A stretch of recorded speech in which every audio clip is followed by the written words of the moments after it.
The events of the last 10 days have forced us to face the facts. Most women who are sexually assaulted remain quiet. And if they do say anything, it begins a painful road that often leads nowhere. Tonight, have we reached a critical point to change that? Sandy Garasino is a former Crown prosecutor in Vancouver who has worked extensively on sexual assault cases. And Farah Khan is a frontline counselor in Toronto, helping those facing this very situation. We'll have their thoughts in a moment, but first, some facts. Keep these numbers in mind. Every 17 minutes, a woman is assaulted in Canada. For every 1,000 sexual assaults, only 33 are reported to police. 29 are recorded as crimes. 12 see charges laid. 6 are prosecuted. 3, that's right, 3 out of 1,000 lead to conviction.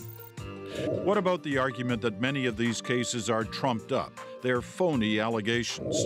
Well, the statistics say less than 4% are false. These stunning numbers and some high-profile cases could be leading to change, thanks to the widespread conversations now taking place online by those caught in these crises. Hashtags like "Being Raped, Never Reported" and "I Believe Women," they are attracting millions. Who's listening, and will anything change? Let's talk about it. Quite the statistics. Have we reached a critical point in this conversation? Farah? Absolutely. We reach a critical point in this conversation, but we keep having critical points. When we have 1,000 missing and murdered Aboriginal women, when we know that the rape chants last year at the universities, we know this is a critical point now. We need to move forward. But could this be a change moment? Absolutely. And I want it to be a change moment. As a woman that works in this field, I want to see more spaces where we have these conversations and not just make it about this one piece, but make it about a larger conversation. Sandy, a critical moment?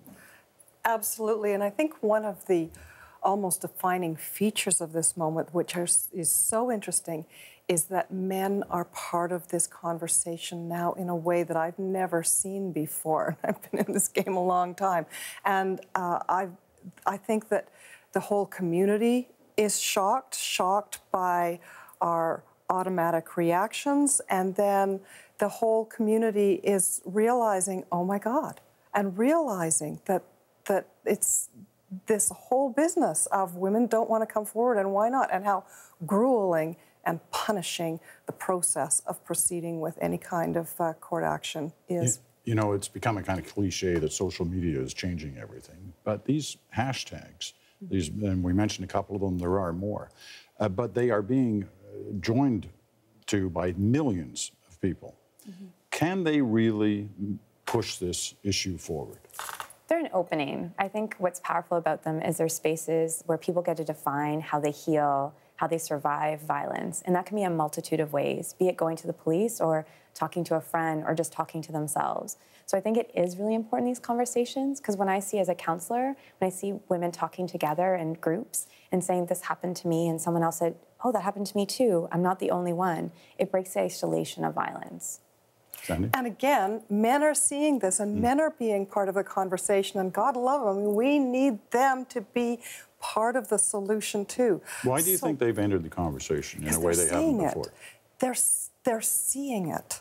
They're seeing people being interviewed, they're hearing their voices, they're seeing the hashtags, and they are reading it. And I think so many times there's always been the medium of the media in between the complainant or the activist or the advocate community and the public. Now that medium, that filter isn't there. They're seeing the reality. Okay, so we're at a critical moment. We're seeing conversation like we've never seen before. But sometimes, there was a very different issue. But sometimes I look south of the border. I see what happened after that terrible school shooting a couple of years ago, and there was a conversation. Everybody was talking about it. There was a big push to make change.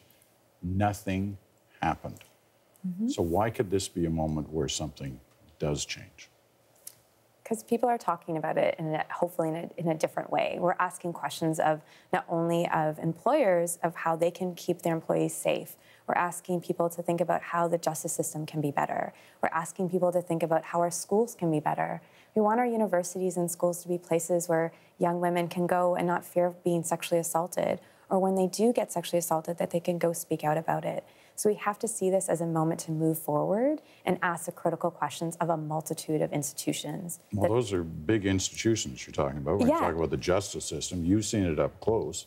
Can that change? Absolutely, and I actually think this is a moment that can't be lost, because moments like this are very, very rare. And it's important that all members of the public who are engaged in this do contact their MPs and call for corporate involvement for every aspect. The media needs to step up. The media reporting of sexual assaults and crimes against women needs to change. It needs to improve.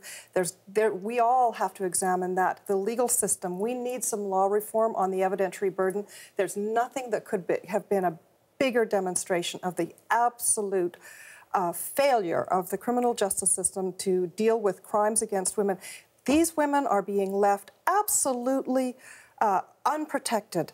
They are being victimized over and over again, and we cannot stand for that. We do need to change our evidentiary burdens, and we need to have social media has to be part of this, and that includes the social media industry, the technology industry, and workplaces have to change too. And I think all of us have to understand that every social environment inherently has risk, has vulnerability, and we've got to immunize all of our institutions against it. Farah, if you could make one thing change, I mean, Sandy's given us an example in the judicial system of what could change. What would it be? What would you see that needs to change on the part of institutions? What would it be? I think institutions have to actually be survivor-centric. They have to recognize that violence happens in their places of work, in every spaces, and actually create spaces where survivors are heard, seen, and believed, and get to shape how they want to see justice. So justice might be going to the police, but it might be for other survivors having access to counseling. We have a problem in Canada where women can't get access to counseling, where there's long waiting lists or wait lists are closed. We have a problem where people can't get housing.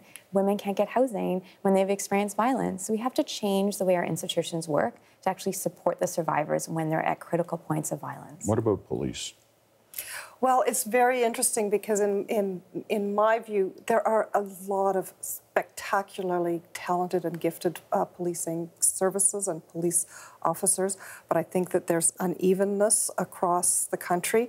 But this goes beyond individual cases and individual policing units. This is about the culture. We have to have awareness, really, that this is part of all of our culture. And remember, women are not immune from attitudes that reinforce these issues as well. So all of us are part of this, and we all have to be part of the solution. All right, well, part of the solution is keeping this moving forward. So how does this conversation keep being moved forward? One way I see it moving forward is that I think when survivors disclose, that the words that they get back is, "I believe you." And so that we have actual spaces where survivors can say that. And I think for me, that's how we move the movement forward. We also need our government and institutions to really back up this. It can't just be one workshop or a special event. It actually has to be across the board and be addressed at every stage. And I think that's what Sandy's been saying as well. And I think that there does need to be legislative change, and I would hope that this is something that can unite all the parties.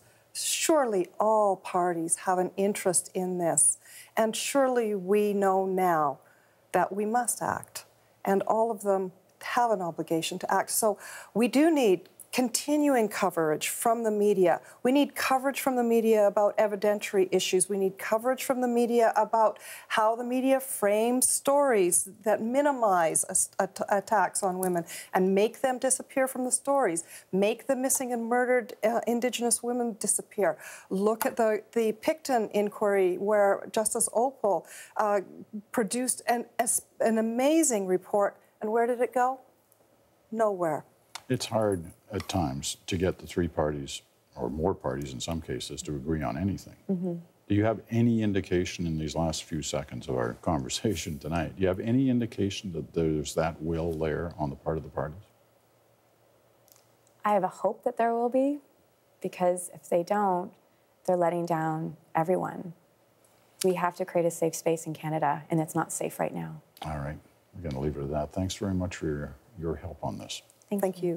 We'll keep covering this discussion, and you can follow it online. You can find all the details at cbcnews.ca/thenational.